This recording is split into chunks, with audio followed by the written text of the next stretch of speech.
नमस्कार, स्वागत है आप सबका सूर्य टॉक इंस्टीट्यूट पे।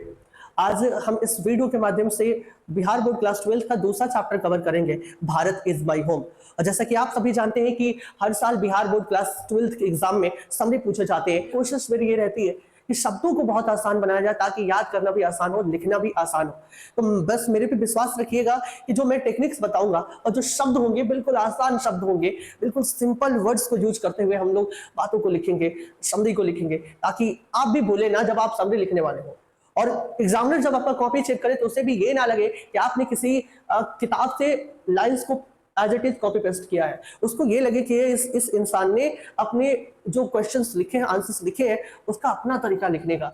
अगर आप मेरा पहला वीडियो नहीं देखे होंगे, इंडियन सिविलाइजेशन एंड कल्चर का समरी, तो जरूर देख लीजिएगा। बहुत अच्छे से मैंने वहां पे समझाने की कोशिश की है। भारत इज माई होम जो पूरा चैप्टर है, एक स्पीच है जैसा कि आप सभी जानते हैं। और ये स्पीच दिया किसने था? डॉक्टर जाकिर हुसैन ने दिया था। डॉक्टर जाकिर हुसैन का जो जन्म था वो आपको पता है कि हैदराबाद में हुआ रहता है। और उन्होंने अपनी करियर में शुरुआत में बिहार में एज अ गवर्नर के रूप में कार्य किया था। फिर वो जब भारत के प्रेसिडेंट बनते हैं तो वो भारत के पहले मुस्लिम प्रेसिडेंट होते हैं और भारत के तीसरे प्रेसिडेंट होते हैं, जिनको बाद में भारत रत्न भी मिलता है।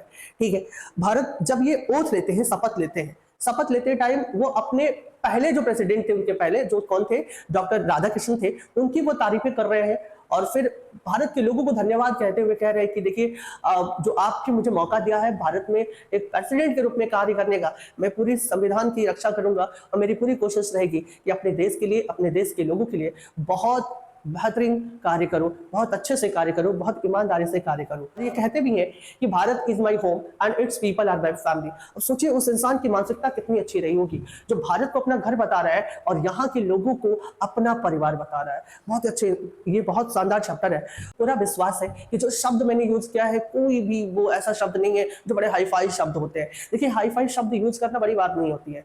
बात यह है कि हम अपने मैसेज को सही से डिलीवर कर पाए, जो हम कहना चाहते हैं उसे कह पाए, ये सबसे इंपॉर्टेंट बात होती है। इंट्रोडक्शन पहले समझते हैं, भारत इज माई होम। क्यों भारत इज माई होम कहा गया है, इंडिया इज माई होम क्यों नहीं कहा गया? देखिए, हर व्यक्ति का ना एक शब्दों से लगाव होता है और हम भारतीयों का तो आपको पता ही है कि हमें शब्दों से कितना लगाव होता है। तो भारत शब्द से एक हमारा अपना लगाव है, सांस्कृतिक लगाव है। उसी लगाव को दिखाने के लिए वो शब्द यूज किया गया है, भारत इज माई होम, ना कि इंडिया इज माई। इंट्रोडक्शन लिखा है, Bharat is my home is a speech. Bharat is my home एक स्पीच है जो डिलीवर्ड दिए जाते हैं बाय किसके द्वारा? डॉक्टर जाकिर हुसैन के द्वारा ये स्पीच दिया जाता है। वाइल के दौरान टेकिंग ओथ। एक बात हमेशा याद रखिएगा कि जब भी कहीं वाइल आएगा और उसके बाद वर्ब आएगा तो वर्ब हमेशा आईएनजी में होना चाहिए, है ना। While taking oath as president, oath शपथ लेते हुए आज प्रेसिडेंट के रूप में ऑफ इंडिया इन 1967। वो ये भारत इज माई होम एक स्पीच है जो डिलीवर किए थे डॉक्टर जाकिर हुसैन के द्वारा वाइल टेकिंग ओथ, शपथ लेते हुए। कब? शपथ लेने के दौरान। कब? एज प्रेसिडेंट के तौर पे ऑफ इंडिया इन 1967। ये पूछे जाते हैं कि उन्होंने शपथ कब लिया था? 1967 में लिया था भारत के प्रेसिडेंट के तौर पे। ठीक है, अब देखते हैं कि डॉक्टर जाकिर हुसैन का अपना अचीवमेंट क्या रहा है। देखिए, doctor Zakir Hussain born in Hyderabad. इनकी पहले बात करने की, इनका जन्म कहाँ हुआ था? हैदराबाद में हुआ था, जो साउथ इंडिया है। He was the first Muslim president। आप देख सकते हैं कि ये पहले मुस्लिम प्रेसिडेंट थे भारत के of India and the third, और तीसरे प्रेसिडेंट थे ऑफ इंडिया। मतलब ये भारत के तीसरे प्रेसिडेंट थे। तीसरे, पहले कौन हुए? हमारे बिहार के डॉक्टर राजेंद्र प्रसाद जी, दूसरे डॉक्टर राधाकृष्णन जी, और उसके बाद तीसरे भारत के प्रेसिडेंट बनते हैं डॉक्टर जाकिर हुसैन साहब। तो होता ये है कि ये भारत के तीसरे प्रेसिडेंट थे, लेकिन ये पहले मुस्लिम प्रेसिडेंट थे, इस बात को याद रखेंगे। ठीक है, ठीक है, ऑफ इंडिया। अर्लियर मतलब शुरुआती दिनों में ही हैड सर्व, उन्होंने सेवा दिया था as governor of Bihar. Bihar के गवर्नर के रूप में उन्होंने कार्य किया था, बिहार के गवर्नर रहे थे। ही वाज अवार्डेड विद, उनको अवार्ड दिया गया, हाईएस्ट सिविलियन अवार्ड दिया गया भारत का। और आपको जैसे कि पता है भारत का हाईएस्ट सिविलियन जो अवार्ड है वो कौन सा है? Bharat Ratna. While taking oath as the president के तौर पे, राष्ट्रपति के तौर पे शपथ लेने के दौरान ही एडमायर्स करते हैं, वो प्रेजेंट इंडेफिनिट का यूज किया गया है, वो प्रशंसा करते हैं doctor Zakir Hussain the former president को, जो पूर्व प्रेसिडेंट है डॉक्टर राधाकृष्णन, उनकी तारीफ करते हैं शपथ लेने के दौरान राधाकृष्ण की।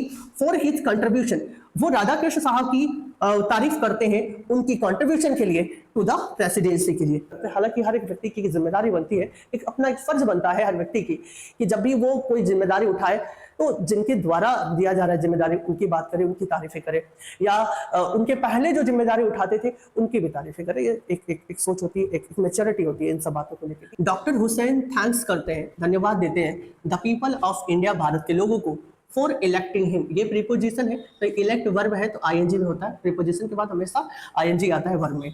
For electing him to the highest office in the land. वो भारत के लोगों को थैंक्स बोलते हैं कि उन्होंने इनको highest office in the land, या भारत के प्रेसिडेंट के तौर पे, भारत के प्रेसिडेंसी में इनको चुना है, तो उन्होंने भारत के लोगों को धन्यवाद बोलते हैं। He wants to make a good education system. वो एक बहुत बढ़िया एजुकेशन सिस्टम बनाना चाहते थे भारत में। और जैसे कि आप सभी जानते हैं कि एजुकेशन सिस्टम अगर जिस देश की बहुत अच्छी है, वो देश ऐसे ही बहुत तरक्की करेगा।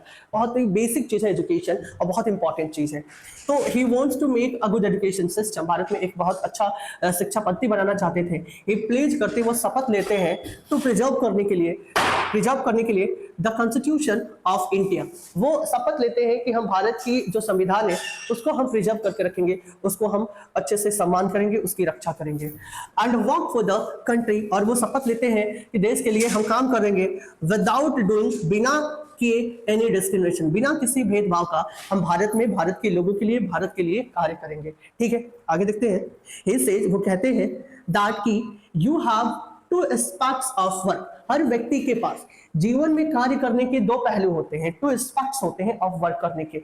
या तो वो व्यक्ति समाज के लिए काम करे, नहीं तो खुद के लिए काम करे। जब एक व्यक्ति समाज के लिए काम करता है तो समाज अपने आप आगे बढ़ता है, और जब एक व्यक्ति खुद के ऊपर काम करता है तो एक व्यक्ति के आगे बढ़ने से भी समाज आगे बढ़ता है, उससे देश आगे बढ़ता है। वही ये बात कह रहे हैं कि he says that you have two aspects of work. आपके पास दो कार्य करने के एस्पेक्ट्स हैं, पहलू है। वर्किंग फॉर द सोसाइटी, आप सोसाइटी के लिए काम करें, and the working for the individual, या तो आप अपने ऊपर काम करें। Finally it was a admirable speech. Admirable speech एक नाउन है, तो एडमायरेबल क्या है, एडजेक्टिव है यहाँ पे। इट वाज एडमायरेबल स्पीच, ये जो स्पीच था वो बिल्कुल एडमायरेबल था, प्रशंसनीय स्पीच था। बाय दिस स्पीच, मतलब उस स्पीच के द्वारा he wanted to give message, वो मैसेज देना चाहते थे, संदेश देना चाहते थे doctor Zakir Hussain to the world को, एक संदेश देना चाहते थे, and to the people of India, और भारत के लोगों को संदेश देना चाहते थे कि वो अपने देश के लिए क्या करने वाले हैं, कैसा देश की सेवा करने वाले। चलिए अगले वीडियो मिलेंगे कुछ नए कॉन्सेप्ट के साथ, तब तक के लिए ख्याल रखें अपना, फिर मिलेंगे, नमस्कार।